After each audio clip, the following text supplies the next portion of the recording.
Hi welcome to my mini vlog. ಇದು Friday vlog ಆಗಿರುತ್ತೆ. ಇನ್ನು ಫ್ರೈಡೇ ಸಂಜೆ ಮೇಲೆ ಸ್ವಲ್ಪ ಹೊರಗಡೆ ಕೆಲಸ ಇತ್ತು. ಏನಂದರೆ ನಾವು ಮತ್ತೆ ಸ್ವಲ್ಪ ಮಾಂಗಲ್ಯಕ್ಕೆ ತೊಗೋಬೇಕಿತ್ತು ಬೆಳ್ಳಿದು ಅಂತ ಹೇಳಿದ್ರು. ಅದಕ್ಕೆ ಕರ್ಕೊಂಡೋಗಿದ್ವಿ. ಅಲ್ಲಿಂದ ಬರ್ತಾ ಬರ್ತಾ ಹಾಗೆ ಮಟನ್ ಚಿಕನ್ ಎಲ್ಲ ತೊಗೊಬಂದಿದ್ವಿ. ಮಟನ್ ಕೈಮಾ ಸಾಂಬಾರು, ಚಿಕನ್ ಕಬಾಬು, ಮುದ್ದೆ, ಅನ್ನ ಎಲ್ಲ ಮಾಡಿಕೊಂಡು ಫ್ಯಾಮಿಲಿ ಎಲ್ಲ ಕೂತ್ಕೊಂಡು ಒಟ್ಟಿಗೆ ಊಟ ಮಾಡಿದ್ವಿ. ನಮ್ಮ ಚಿಕ್ಕಪ್ಪ ಚಿಕ್ಕಮ್ಮನೂ ಬಂದಿದ್ದರು. ಸ್ವಲ್ಪ ನಮ್ಮ ಮತ್ತೆ ಹುಷಾರು ತಪ್ಪತಳಿಂದ ನಮ್ಮ ಚಿಕ್ಕಮ್ಮ ಬರ್ತಾಯಿದ್ದಾರೆ ಹೆಲ್ಪ್ ಮಾಡ್ಕೊಡೋಕ್ಕೆ.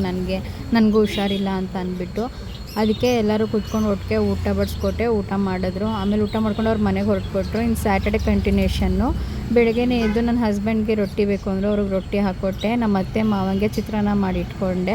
ನನಗೆ ರಾಗಿ ಅಂಬಲಿ ಮಾಡ್ಕೊಂಡು ಕುಡಿದೆ.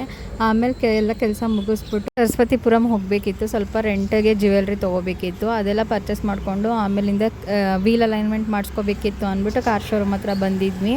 ಅದು ಮಾಡಿಸೋ ತನಕ ಸುಮ್ಮನೆ ಕೂತ್ಕೊಂಡು ಟೈಮ್ ಪಾಸ್ ಮಾಡೋದು ಹೇಗೆ ಅಂದ್ಬಿಟ್ಟು ಹೋಗಿ ಕೇಕ್ ಫ್ಯಾಂಟಸಿಯಲ್ಲಿ ಚಾಕೊಲವಾ ಕೇಕ್, ಐಸ್ ಕ್ರೀಮ್ ಎಲ್ಲ ತಿಂದ್ಕೊಂಡು ಆಮೇಲೆ ತಿರ್ಗಾ ಕಾರಲ್ಲಿ ಎಲ್ಲ ಮಾಡಿಸ್ಕೊಂಡು ಮನೆ ಕಡೆ ಹೊರಟ್ವಿ. ಈ ವ್ಲಾಗ್ ಇಷ್ಟ ಲೈಕ್ ಮಾಡಿ. Thank you so much.